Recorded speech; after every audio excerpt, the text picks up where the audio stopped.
Hoje nós estamos encerrando a série de mensagens no livro de Daniel. Eu confesso que a minha fé, ela foi muito fortalecida. Eu espero que a sua fé também tenha sido fortalecida de que o seu Salvador, o seu Deus é o Criador e Ele sustenta todas as coisas. O cronograma de Deus é intocável, imutável, nenhuma variável de risco pode atingir os tempos, o tempo de Deus na história da humanidade. Enquanto Deus está, aprendemos que enquanto Deus está cuidando do macrocronograma da história, esse mesmo Deus que abraça todas as coisas, está no controle de todas as coisas, cuida da sua vida, em particular. Houve orações, a gente viu Daniel orando e o anjo disse: Daniel, desde o primeiro dia que você começou a orar, eu vim te trazer uma resposta. Porque Daniel estava no capítulo 10 buscando entendimento. Daniel foi recebendo revelações do futuro no decorrer dos anos. E mesmo assim Daniel não estava satisfeito por não entender alguns detalhes. E no capítulo 10 de Daniel, ele começa a orar por mais entendimento e começa um jejum de 21 dias. Mas no primeiro dia do jejum, já tinha saído um ser celestial para trazer uma resposta, mostrar para Daniel, explicar para Daniel o que aconteceria no futuro. E ele disse que foi interrompido por um ser espiritual, um príncipe da Pérsia, que tinha influência no reino da Pérsia, um ser maligno, e por 21 dias houve uma batalha até o Miguel, o arcanjo Miguel, deve ser um baita de um anjo, que ele cuida do povo judeu na região de Israel, foi lá para apartar a briga, a confusão e resolver e liberar o anjo mensageiro para chegar até Daniel no capítulo 10. Daniel tem aquela experiência de ficar fraco, assustado, de quase morrer. O anjo toca em Daniel no capítulo 10 e diz: ser forte, você é valoroso para Deus, levanta-se. Tocou nele, ele recompôs as forças. Daniel já tinha cerca de 80 anos de idade. Veja bem, um senhor de cerca de 80 anos de idade vendo seres espirituais. Ele descreve lá como era a aparência, uma aparência assim fantástica desse ser espiritual, enquanto tem gente hoje estudando ufologia para saber se tem seres extra-terra, né, extra-humano, e as escrituras já mostram isso há muito tempo, há séculos, há milênios atrás. E aí a gente entrou no capítulo 11, ele começa a explicar que no capítulo 11 a história, como que seria a história de reis da região da Mesopotâmia, da Pérsia. Então explica historicamente 4 reis da Pérsia iriam se levantar, o último rei da Pérsia iria encarar o Alexandre o Grande. Alexandre o Grande seria derrotado e seus filhos seriam impedidos de assumir, seriam mortos. Está escrito, no livro secular de história está escrito, mas nas escrituras já estavam escritos séculos antes de acontecer. Depois, no capítulo 11, questões políticas, de como funciona a política, engano, traições, trocas, negociações, falsidade, dissimulações, e mostra ali os reis tentando desestruturar uns aos outros, o reino do norte, região da Síria, reino do sul, Egito, dando filha em casamento para a filha ser como se fosse uma espiã no Egito, a Cleópatra I, a Cleópatra dos filmes, que teve um romance com o general Marco Antônio, é a Cleópatra VII. Então a Cleópatra I está citada nas escrituras, no capítulo 11 de Daniel, e até chegar Antíoco Epifânio, que é um protótipo do anticristo. Ele faz um estrago, mas ele só foi permitido profanar o templo, gerar ali aquela perseguição ao povo de Deus por causa da grande transgressão. Por mais que o povo foi levado ao cativeiro, passaram-se anos, eles ainda cometiam transgressões contra o Senhor. O Senhor permite, preparando já o caminho para o Cristo, e Antíoco Epifânio é o protótipo do anticristo, porque no verso 11, a partir do verso 35, melhor dizendo, do capítulo 11, começa a trazer a figura do anticristo futuro. Aí vem uma linguagem futurista. do que ainda não aconteceu. É comprovado historicamente até o verso 35 que Antíoco Epifânio fez o que fez. Comprovável. Existem as fontes. Uma das fontes muito confiáveis é o livro História dos Hebreus de Flávio Joséfo. Você vai ver tudo o que aconteceu ali naquela época, 167 a.C. Mas depois, Daniel capítulo 11 começa a citar momentos que não aconteceram sob Antíoco Epifânio. Está mostrando para um futuro que ainda não aconteceu. E eu trouxe no domingo passado que Jesus corrobora Daniel, ratifica Daniel. Em Mateus 24, 15, conforme disse o profeta Daniel. Quem lê Daniel entenda, né? Quem lê entenda. Conforme disse o profeta Daniel, haverá uma grande desolação. Então Jesus ele joga para frente. A Bíblia contém padrões proféticos, né? O protótipo acontecendo e depois no futuro acontecendo o que de fato estava por vir. Aí a gente aprendeu na semana passada que a gente tem que ter cuidado com as aparências. O mundo ele gira por conflito, manipulação e bajulação. E a gente falou aqui sobre a questão do engano, né, do poder, a profecia que mostrava que os poderes políticos eles enganam. E aí, quando a gente conhece a Deus, a gente tem esse conhecimento como uma arma contra quaisquer idolatrias políticas, porque a gente sabe que o sistema é enganoso. Não que você deve desistir da política, não, você vota, tenha seu candidato, reflita muito bem, mas não idolatre ninguém, porque a gente viu em Daniel capítulo 11 sucessões, ascensões de reis e as articulações políticas. Eu citei aqui no domingo passado Maquiavel. Maquiavel é um mestre, é sensacional. Eu sugiro você ler a obra O Príncipe, de Nicolau Maquiavel. Como que os seres humanos não são confiáveis. Ele não está escrevendo por maldade. Ele está escrevendo para o príncipe de Florença para ele conseguir se manter. E quais as estratégias que ele consegue se manter, porque o trono é instável. É difícil a instabilidade de trono, né? Então, somente Deus. E aí a gente aprende com isso. E a gente deve permanecer firme. Quem conhece a Deus permanece firme.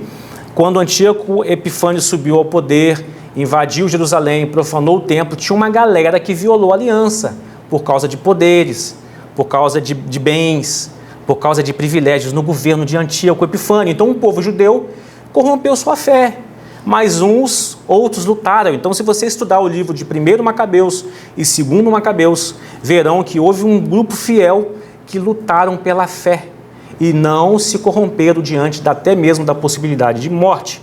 E o texto que eu disse na semana passada aqui de uma mãe que perdeu 7 filhos na frente dela sendo torturados por Antíoco Epifânio, e enquanto eles eram torturados, ela motivava eles a não negar a fé, até que o último morreu torturado e depois foi ela. Está lá no 2º livro dos Macabeus, capítulo 7. É um livro que tem na Bíblia católica, não tem na Bíblia protestante, mas é considerado pelos teólogos um livro histórico. Tá? Não é considerado um livro pelos protestantes para entrar no cânon, mas é considerado uma fonte histórica confiável. Para hoje, irmãos, 2 destinos. Daniel capítulo 12. Uns para a glória, outros para desprezo eterno. 2 destinos, uma só eternidade. Uns para a glória e outros para o desprezo. E o texto diz, vergonha eterna. E o texto base, a gente vai começar no verso 2 de Daniel, mas eu sugiro, se você tiver aí a sua Bíblia, deixar aberto para consultar outros textos. Muitos dos que dormem no pó da terra ressuscitarão. Uns para a vida eterna, outros para a vergonha e desprezo eterno. Daniel capítulo 12, verso 2. A gente vive hoje no momento onde o juízo divino ele é suavizado por uma teologia popular. A gente vive hoje quando o inclusivismo ensina que toda religião leva a Deus, conduz a Deus. A gente vive hoje o universalismo. O universalismo ensina, por sua vez, que promete um céu para todos, independente de fé, de arrependimento ou independente da cruz. Mas Daniel 12 é um texto que ergue a bandeira contra as falsas seguranças. O mesmo livro de Daniel, profético, que apresentou o início dos impérios babilônico e o fim dele, o início do Império Persa e o fim dele, o início do Império Grego e o fim dele, o início do Império Romano e o fim dele. O mesmo livro de Daniel que ensina que após o fim do Império Romano, os pés de barro misturado com ferro seriam instáveis e eles tentariam se unir na história por casamentos. E você olha para a Europa, estudar a história da Europa, quantas nações tentaram fazer uniões e fortalecimento por meio de casamentos. É o mesmo livro que está dizendo que muitos dos que morreram ressuscitarão, uns para a vida eterna e outros para a vergonha e desprezo eterno. Esse texto, assim, ele não permite uma eternidade neutra, uma eternidade sem, simplesmente um juízo simbólico, não. Esse texto está dizendo bem claro que Deus fará distinção entre os justos. Quem são os justos? É os que creem na justiça de Cristo. É o que a gente leu aqui no início do culto, né? Nele a gente é a justiça. A gente recebe a justiça porque Cristo recebeu a justiça divina. Deus não fará distinção. Ou melhor, Deus fará a distinção entre os justos e os ímpios. A cruz e Cristo. E a cruz de Cristo é o único ponto de passagem para ambos os destinos. Quando a gente vai para a revelação que progrediu no Evangelho, a gente verá que a cruz de Cristo é o ponto de passagem. Então, o livro de Daniel, ele é uma visão grandiosa, dizendo que todos ressuscitarão, todo mundo. A ressurreição é para todos, mas apenas os redimidos, conforme diz aí o contexto do verso 3, brilharão como as estrelas, num sentido simbólico de brilho, eu acredito. E esses que brilharão como a estrela, no sentido simbólico de brilho, mas de glorificação, são os que conduzem muitos à justiça. Conduzir pessoas à justiça de Deus é conduzir pessoas a Cristo, para que elas creem que a salvação não vem por meio delas, não porque são boazinhas, não porque elas performam religiosamente, mas simplesmente elas precisam reconhecer humildemente que não há mérito nenhum em ninguém, somente em Jesus. Então o tema central de Daniel 2 é que existem dois destinos e uma eternidade. E Cristo na cruz é o divisor dessas duas eternidades. A gente viu no verso 35 de Daniel 11 uma transição para o anticristo futuro. A expressão até o tempo do fim, no verso 35, é o marco dessa transição.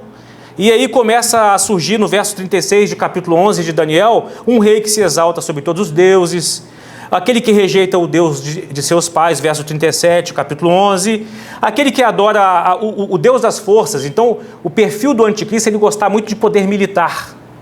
O militarismo para ele é como se fosse uma divindade, porque dá poder, dá autoridade para ele dizer para todos, para o mundo inteiro, e alertar o mundo inteiro e todo mundo se dobrar diante dele. E diz no verso 40 do capítulo 11 que ele vai estar ativo no tempo do fim. Então, como eu disse aqui, ultrapassa o alcance de Antíoco Epifânio, que foi lá em 667 a.C. Vai ainda surgir um homem muito forte no poder. E as passagens do Novo Testamento deixam bem evidente. O que está escrito em Daniel está escrito em 2 aos Tessalonicenses 2, versos 3 e 4, e está escrito em Apocalipse, capítulo 13, 5 e 6. Veja que como que é tudo linkado, como que tudo é perfeitamente encaixado na revelação profética. E aí quando a gente vê lá em Mateus 24, 15, Jesus, ele fala da profanação do Antíoco Epifânio como um sinal um protótipo do que vai acontecer no futuro.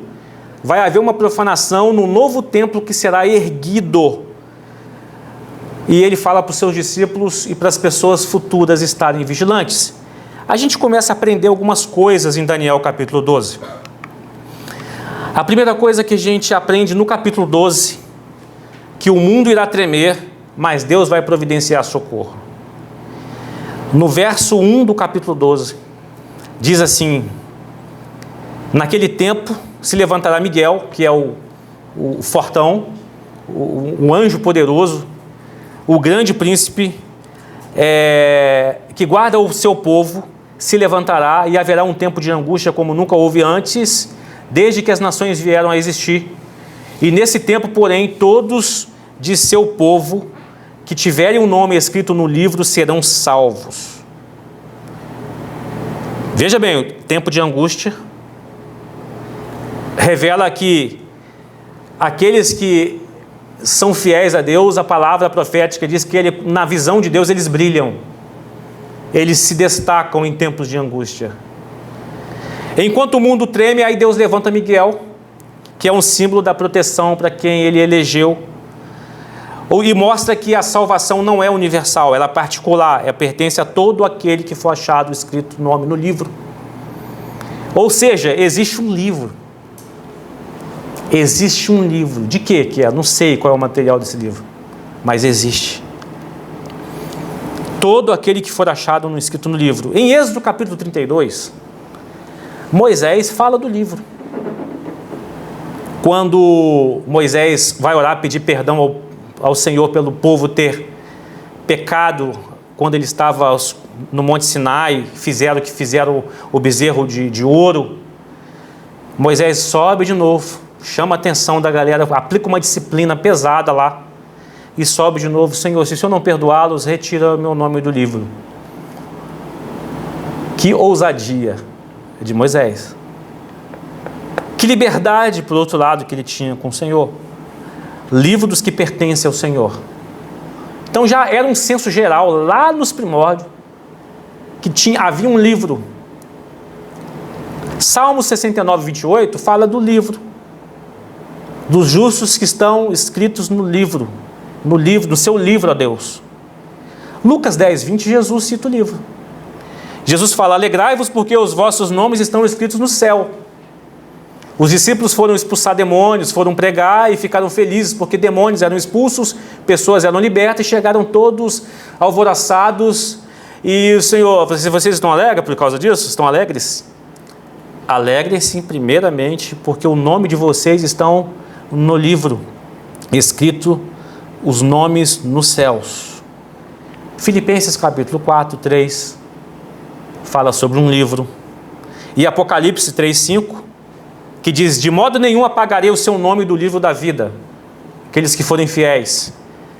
E Apocalipse 20, 12 diz: quem não foi achado inscrito no livro da vida foi lançado no lago de fogo. Mas assim, que coisa, hein?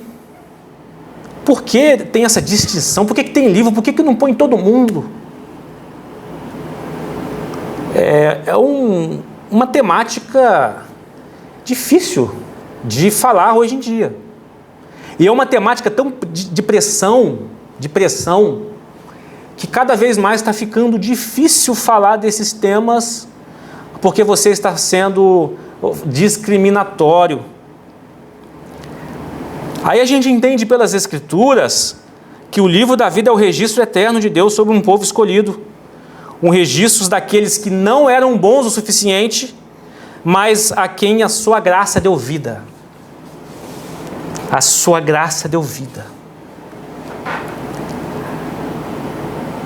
Aí no verso 1, que a gente leu, tem uma parte B: naquele tempo será salvo o teu povo, e todo aquele que foi achado escrito o nome no livro. Tempos de angústia. Tempo de Deus cuidar do seu povo. Tempo de mártires. Apocalipse capítulo 6 está relatado que os mártires reclamam, né? Até quando, Senhor? Não vingas e julga o nosso sangue. Aí eu estava lendo essa semana o que está acontecendo na Nigéria. Não sei se eu coloquei aqui. Mais de 7 mil cristãos mortos na Nigéria em 2025. Essa reportagem aqui de 29 de setembro, mas essa semana teve mais sepultamentos. Tem sido recorrente. Imagine o culto desses cristãos que estão sendo perseguidos. Agora, para a gente refletir. Como é o culto? Como é que é o louvor desses irmãos sob a ameaça do Islã? Qual é o valor que eles dão às escrituras, às reuniões, a comunhão, e como que flui o louvor dos seus lábios quando eles estão reunidos, tendo sido a sua fé apurada, refinada para permanecerem firmes. Aqueles que não estavam firmes, eram simpatizantes do movimento da comunhão, eles permanecerão nunca. Mas os refinados permanecerão fiéis. E ressuscitarão. Essa semana eu vi um vídeo recente de transporte daqueles caixões, uma grande quantidade de gente sepultando cristãos. Todos eles ressuscitarão naquele dia para a vida eterna. Aí há um livro da vida. Neles estão escritos os nomes daqueles que vivem a fé intelectual. É muito importante a fé intelectual. Eu disse aqui, a fé é altamente intelectual. Se alguém disser para você que fé é um sentimento, não acredite, e você tem toda a condição de refutar esse argumento. A fé cristã é altamente intelectual, ela é histórica, cronológica, ela é uma fé jurídica, porque mostra a justiça de Deus, que deveria ser aplicada em nós, foi aplicada em Cristo, e pela graça, todos aqueles que têm o nome no livro serão salvos, ressuscitarão para uma vida eterna. O mesmo Deus, mesmo no caos, está escrevendo a minha e a sua história no livro. Engraçado é que em alguns lugares o nome é tirado do livro a todo momento, né? Se você pecou, o seu nome foi riscado. Se você pediu perdão, o seu nome volta. Se você morreu e teve tempo de pedir perdão, você está salvo. Mas morreu do nada assim, não teve tempo de pedir perdão, está condenado porque o nome foi riscado. Risca, coloca.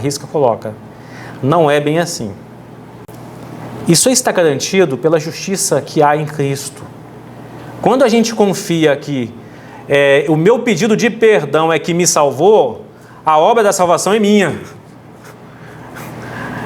Fui eu quem fiz a obra da salvação. Mas Cristo morreu pelo seu pecado de amanhã. Mas é claro que a libertinagem, a continuidade na prática, intencional e com força, se chama libertinagem. Esse nunca nasceu de novo, nunca teve o nome escrito no livro da vida.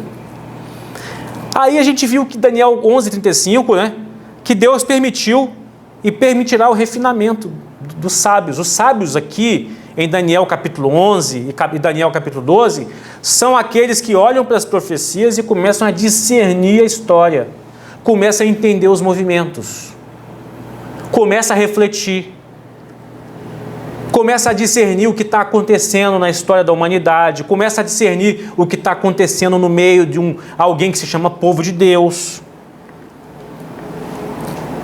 Aí Deus vai permite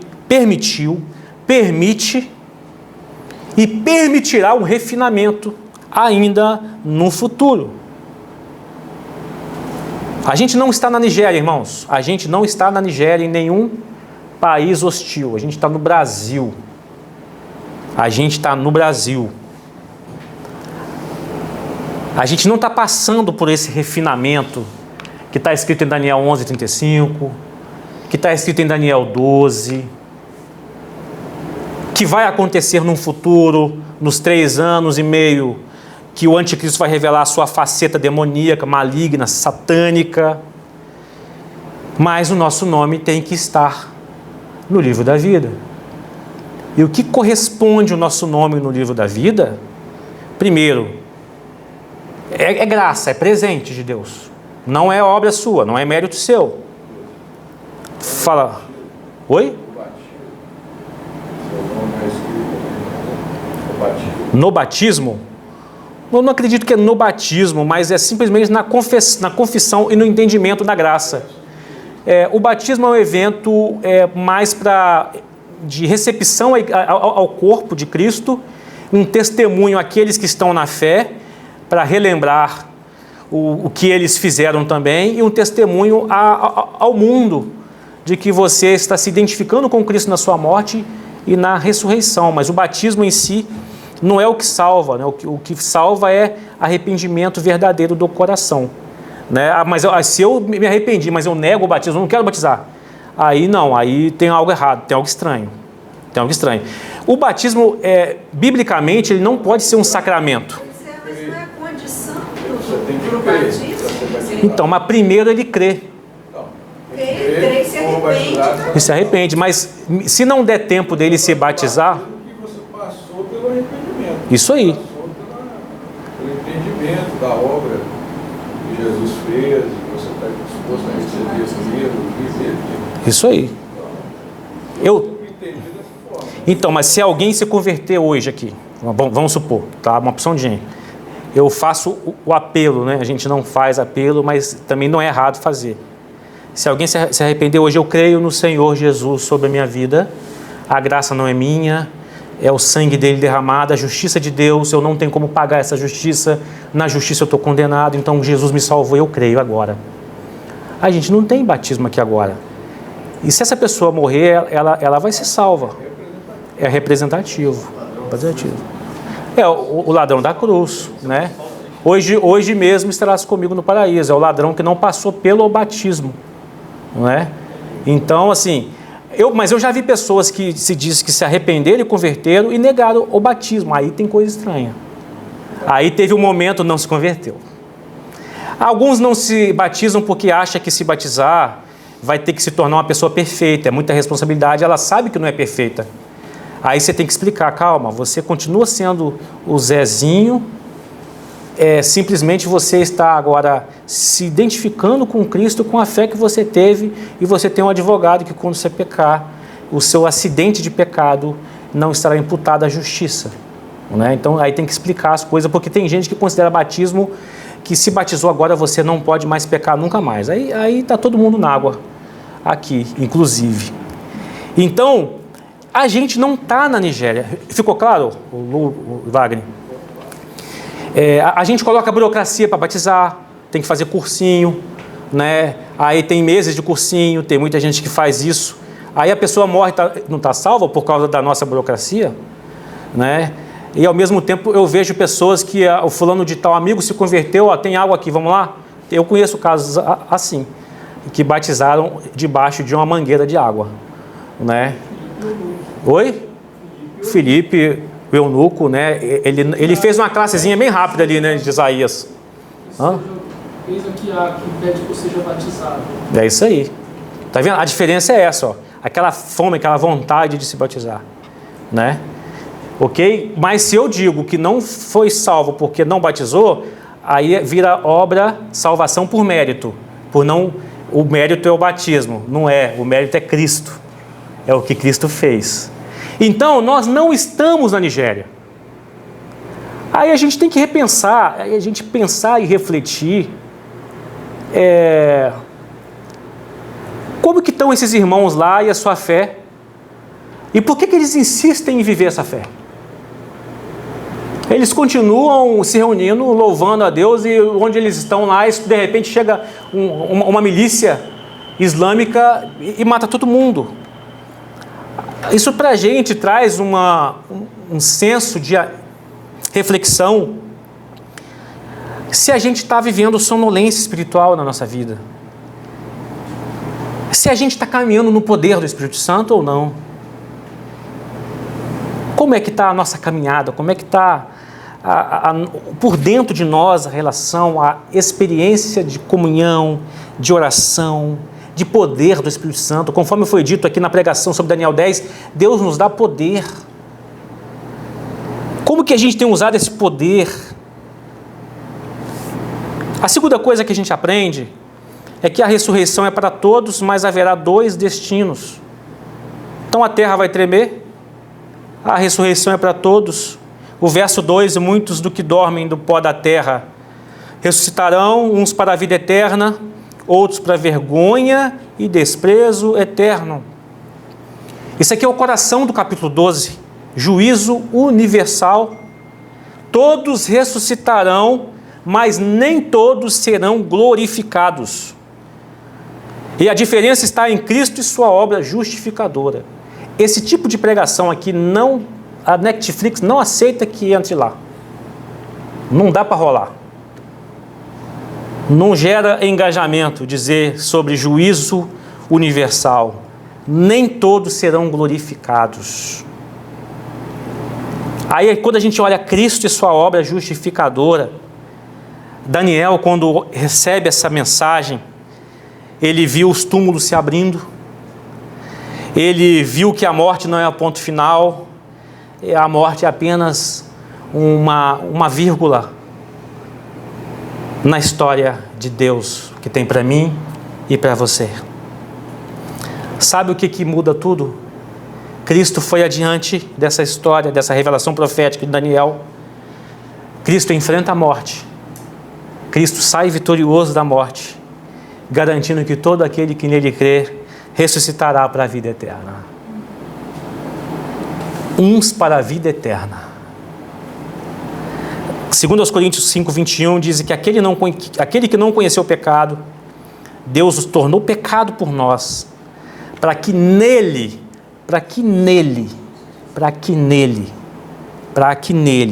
complementa, Lu, você está falando aí. Fôssemos feitos justiça de Deus. A Lu está afiada. Segundo aos Coríntios 5:21. Na cruz, o justo foi condenado para que o condenado fosse justificado. O Evangelho é maravilhoso, ele é complexo na sua simplicidade e simples na sua complexidade. Então, é muito interessante a gente ter na mente que a justificação, a crucificação não anula o juízo de Deus. Simplesmente ela cumpre o juízo de Deus, o juízo que caiu sobre Cristo, para que a graça pudesse cair sobre nós. Aí temos aqui um professor, o Sproul, que diz o seguinte: a cruz não foi o cancelamento da justiça de Deus, mas a sua mais perfeita demonstração de como é a justiça de Deus. Então Cristo morreu para aqueles que são chamados justos, aqueles que creem. Mas a justiça não está cancelada, a justiça permanece. E aqueles que não creem receberão a sua devida retribuição em justiça. Justiça então foi satisfeita em Cristo, mas a justiça de Deus não foi cancelada. Como que a gente aplica isso para nós? A cruz é o seu tribunal de absolvição. A cruz significa para você e para mim a sua e a minha absolvição. Se você está em Cristo, o juízo já passou, você não precisa ter medo. A ressurreição será a sua coroação. Você deve aguardar o dia, se Cristo não voltar com a gente em vida, pode ir para o túmulo tranquilamente, que vai haver a sua coroação de ressurreição. Não precisa ter medo mais. Aí João fala o seguinte, usaram muito esse texto no Covid, na época do Covid. O perfeito amor lança fora todo medo. Usaram que você podia encarar o Covid sem máscara. Texto fora do contexto. Virou pretexto para idiotice, né? Foi idiotice. Nem heresia foi. Então, por que ter o distanciamento? Vamos fazer culto. Aí lotaram ônibus, lotava lugares, aí, independente da legislação. Mas o texto quando diz, o perfeito amor lança fora todo medo, é o seguinte, está explicado no contexto da primeira carta de João. Se eu não me engano, capítulo 4. Eu só não lembro qual é o capítulo aqui bem. Mas diz o seguinte, você não precisa ter medo da condenação, porque Cristo te amou primeiro, Deus te amou primeiro, você agora é justificado, e se Ele te amou perfeitamente, você retorna esse amor, o perfeito amor de Deus sobre você lança fora todo medo de julgamento e de punição e de juízo. Mas tem algo muito impopular. Se não está em Cristo, o futuro será de vergonha e desprezo. Isso é impopular. Isso pode chegar um dia que não vai poder ficar nem em rede social. Se não está em Cristo, o futuro será de vergonha e desprezo. É assim que está escrito nas Escrituras. Vergonha e desprezo eterno não são apenas punições eternas, mas é o resultado da gente, aqueles que não estiverem em Cristo vão se enxergar. E quando no dia do juízo a pessoa vai se enxergar quem ela era e o que ela rejeitou, essa pessoa vai morrer de vergonha. É isso que o texto está dizendo. Estava tão claro, estava tão próximo, foi-me falado. Aí a pessoa vai se olhar na condição, ela vai sofrer desprezo de Deus, porque ela desprezou Deus em vida. E simplesmente, quando o texto está escrevendo aqui, é simplesmente a justa retribuição da justiça divina. Você me desprezou, eu também te desprezo eternamente. E o texto diz, vergonha. Imagine a sensação. E aí é aí que eu te falo. E tento te alertar para ore para as pessoas que estão próximas de você, que você ama. Jejue por elas. Pelo fato delas não estarem entendendo que ela está em condição de desprezo da graça. Vergonha é a pessoa vai se enxergar conforme ela é, como eu desprezei a justiça de Deus. É como se olhasse no espelho e se achar insuportável. Lembre de alguém que fez uma grande loucura. Aí ela, depois que ela acorda da loucura, lembre de alguém que já foi pego numa loucura. Depois que ela acorda da loucura, ela sente vergonha do que fez. É assim que será o sentimento das pessoas no dia da sua ressurreição. Desprezo eterno. Desprezou enquanto viveu, receberá a justa retribuição de Deus. Termos muito duros de se ouvir. Anuncie esse evangelho. Não tenha vergonha de anunciar para as pessoas que você ama. Não tenha vergonha de você ser perseguido por alertar, por avisar, com sabedoria, obviamente, mas com poder. Quando você fala com poder, quando você ora, jejua, Deus age de alguma maneira.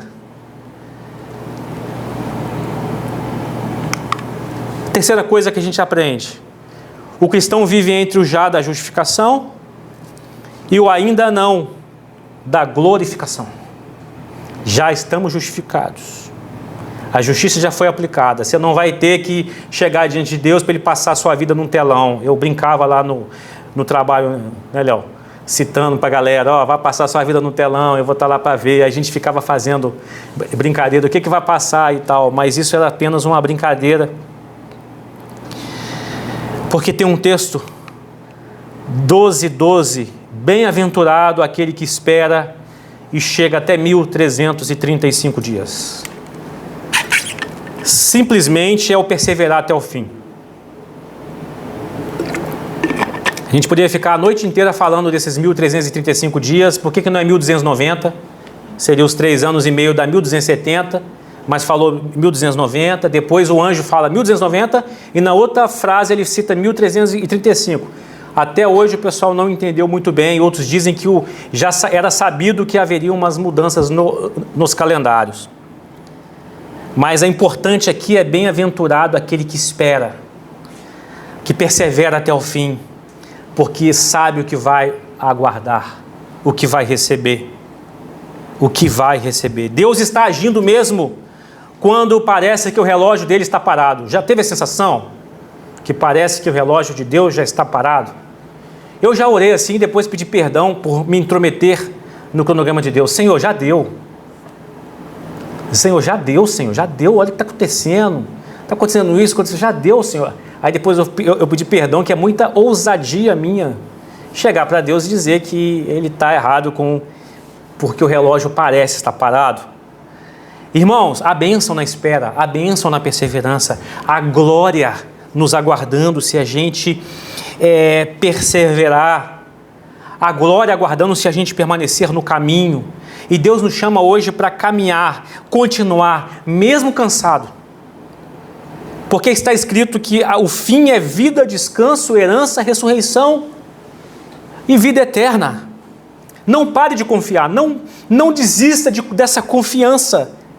Não desista. E muitas vezes quando a gente está meio sonolento, aí Deus vai lá e nos dá uma sacudida, porque você é filho, você precisa ser purificado, você está andando meio esquisito, e Deus vai lá como filho, conforme está escrito em Hebreus capítulo 12, e faz acontecer alguma coisa, nos disciplinar. E de repente a gente reanima de novo. Passa o tempo, a gente começa a sonolência de novo. Como que nós somos incrédulos muitas vezes. Irmãos, enquanto todo mundo corre em desespero, o mundo corre em desespero, os filhos de Deus aguardam. Os filhos de Deus perseveram. Finalizando, o verso 10 de Daniel diz assim, repetindo sobre purificação: muitos serão purificados, limpos, refinados por provações. Provações. Não são só as provações que passam na sua vida, não. Há muitas vezes provações coletivas que vão acontecer. Mas os perversos, porém, continuarão em sua perversidade. Nenhum deles entenderá o quê? As profecias e o que vai acontecer no tempo do fim. Somente os sábios compreenderão o significado. Somente aqueles que estudam as profecias, começam a discernir o mundo, interpretam os movimentos, eles vão compreender o significado. Aí, enquanto os ímpios continuam sem discernir, Deus vai purificando os seus através das provações. Ah, se não fossem as provações, onde eu e você estaríamos? Ah, se não fossem as disciplinas divinas, o que nós estaríamos fazendo da nossa vida? O texto no verso 4 de Daniel, tem um texto que diz que o conhecimento vai aumentar. Lembra desse texto famoso? Não é só ciência, é o conhecimento das profecias. As pessoas começariam no tempo do fim a discutir mais sobre as profecias e o tempo dos cumprimentos. É um conhecimento de busca espiritual. Então, quando parecer tudo confuso, lembra-se, Deus já escreveu o último capítulo. E se você partir, se eu partir, Ele vai te levantar do pó, justificar você pela cruz e te fazer brilhar como estrelas na eternidade. Então, quanto a você, Daniel, mas você, Juliana, Felipe, Eli, Suzana e a turma toda aqui, siga o seu caminho até o fim. Você descansará, no final dos dias se levantará para receber a sua herança. Que espetáculo! Que espetáculo! Seguir nosso caminho com propósito. Seguir com propósito, irmãos. Não é seguir por seguir, eu deixo a vida me levar. Seguir nosso caminho na missão. Deus tem uma missão para mim e para você. Anuncia a toda criatura. Qual é a quantidade de energia a gente está gastando para anunciar a toda criatura? A gente tem a missão de esclarecer o mundo. O mundo não entende essas coisas, o mundo não faz nem ideia. Missão de esclarecer o mundo, mas com uma fé acompanhada de ações práticas. Ações no mundo, e não só teoria, e não só intelectual, mas vida na prática. Aí me chamou a atenção uma música que eu descobri. É uma banda de punk rock que escreveu essa música em 1990. É uma banda de punk rock que é uma banda subversiva, chamado com letras de crítica social. E eu achei muito interessante a letra dessa música. E como que a gente aplicaria o evangelho na letra dessa música? Eu esqueci de combinar contigo para passar a letra, mas eu vou ler aqui. Olha como é que começa a música. Eu ouvi um sermão de um púlpito barulhento, mas sem ninguém na nave. Na nave é no espaço da catedral, da igreja. Eu ouvi um sermão de um púlpito barulhento, ou seja, púlpito velho, rinchando. É isso que ele quis dizer lá no inglês. Porque está velho, ultrapassado, e não tinha ninguém para ouvir. Eu fiz uma visita à sinagoga, eu saí de lá sentindo culpa. Ninguém pode me dizer o que fazer. Ou seja, ele diz o seguinte: a religião que joga só culpa nas pessoas, mas não traz ação nenhuma prática na vida cotidiana. Ninguém pôde me dizer o que fazer, ou seja, não encontrou resposta prática para viver com as mazelas do mundo ali fora, ficava somente ali dentro. Ou um púlpito ultrapassado, ou sentimento de culpa nas pessoas. Eles não tiveram capacidade de me responder. O que o mundo precisa agora é de algumas respostas para os nossos problemas. Não podemos ganhar mais tempo porque a nossa proposta não é válida. Não podemos ganhar mais tempo porque a nossa proposta não é válida. Se sua alma precisa de amor, você pode se consolar com a piedade. Se você está querendo um ambiente para só querer ser amado, vai haver piedade para você. Mas só que você vai receber piedade, mas não tem respostas para o mundo, para as mazelas do mundo. É isso que ele quer dizer. Mas parece que a fé por si só não nos sustentará mais. Ou seja, o que ele está dizendo? Fé sem obra. Ele não é cristão aqui não, tá, gente? O símbolo dele, olha lá, é uma cruz, proibido cruz. Ó.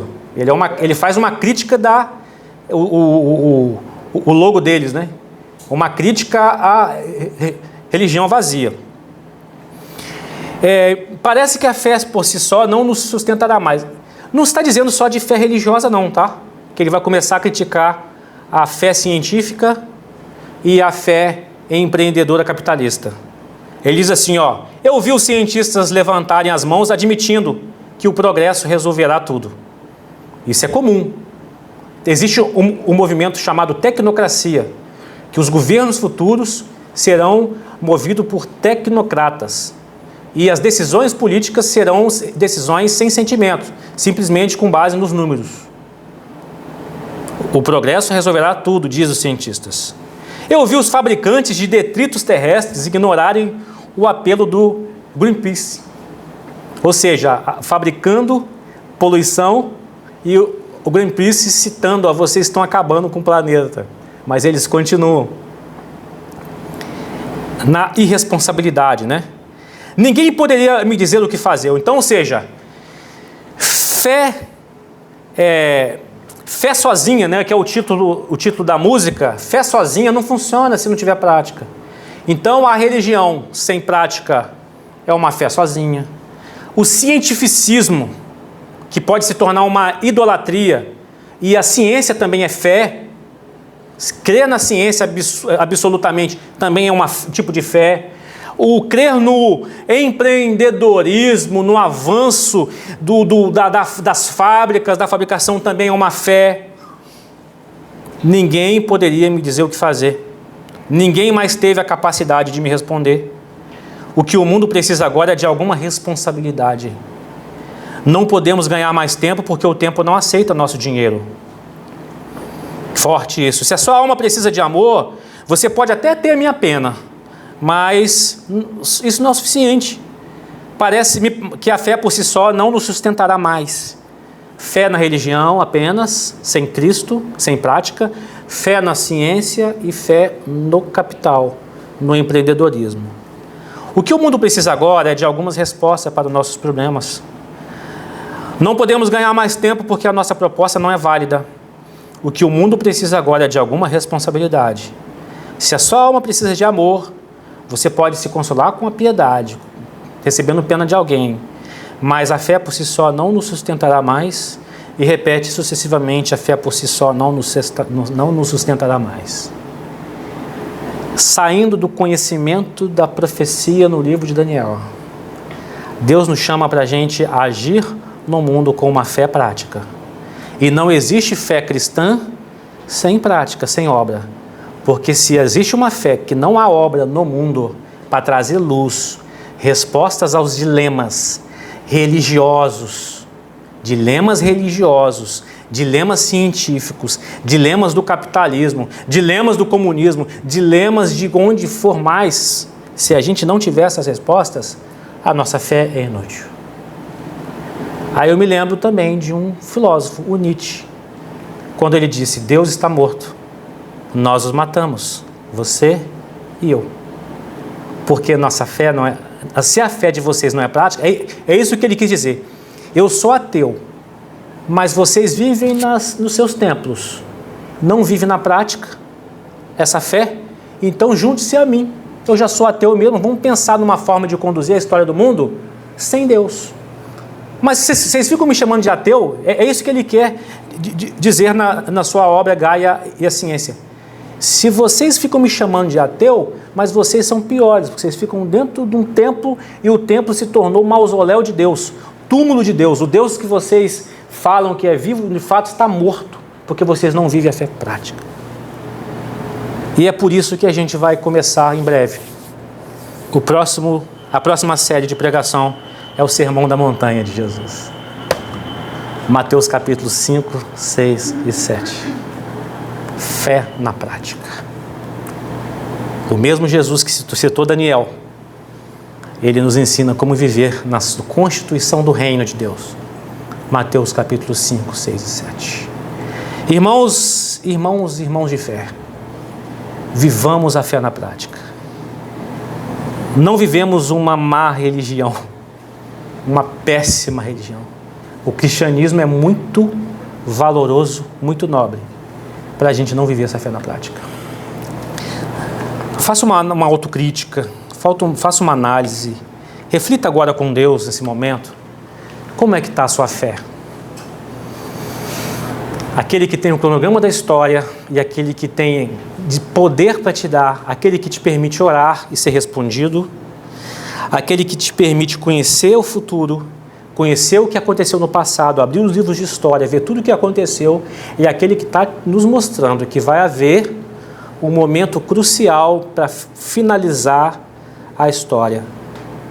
Como é que você está na sua fé e relacionamento com Ele? No serviço ao seu Senhor? Na oração, no estudo das Escrituras, na dependência de poder. Qual a experiência de poder que você tem vivido na sua vida? Comece a refletir, agradecer por as experiências boas e pedir Deus mais e não ficar conformado se porventura há alguma coisa que precisa ser mudado na sua casa, no seu serviço cristão, na sua fé ao mundo, na sua missão com propósito. Dizer: Senhor, eu não sei, Senhor, eu estou perdido, o que eu tenho que fazer para manter uma fé na prática e trazer respostas àquelas pessoas que me cercam?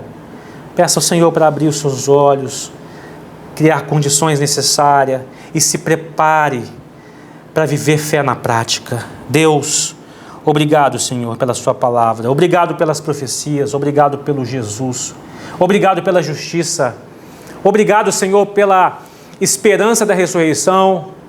Deus, mas nós oramos aqui porque nós temos muito que fazer para trazer resposta àqueles que estão pedindo respostas, aqueles que estão batendo, olhando para a religião e vendo simplesmente uma religião vazia, decepcionados. Para um povo que não traz resposta, para um povo que só fica encaixotado absorvendo teoria. Deus, perdoe nossos pecados se as pessoas que nos cercam, que estão ao nosso redor, não nos olha como uma luz, um sal e luz, Senhor, para iluminar conhecimento, entendimento das circunstâncias e o desenrolar da história e das coisas, Senhor. Muitas vezes a gente não tem resposta E muitas pessoas estão frustradas com a religião, outros estão frustrados com o capitalismo, outros estão frustrados, Senhor, com as questões ecológicas, outros estão frustrados, Senhor, com o cientificismo, a idolatria à ciência, outros estão frustrados, Senhor, com quaisquer outras ideologias, estão frustrados, estão se odiando, e a gente tem toda a resposta para dar ao mundo, mas muitas vezes nós nos acovardamos. Deus, perdoa-nos. Perdoa-nos e prepare-nos, Senhor. Não permita que ninguém aqui presente esteja excluído do livro da vida, por favor.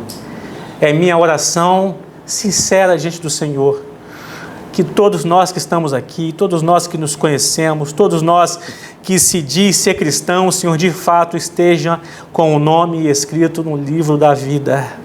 Ó Deus, me dê o privilégio de ressuscitar juntamente com os meus irmãos, abraçá-los e regozijar na justiça que nos amparou e que vivemos na fé, na prática, Senhor. Essa é a minha oração, a nossa oração, em nome de Jesus. Amém e amém.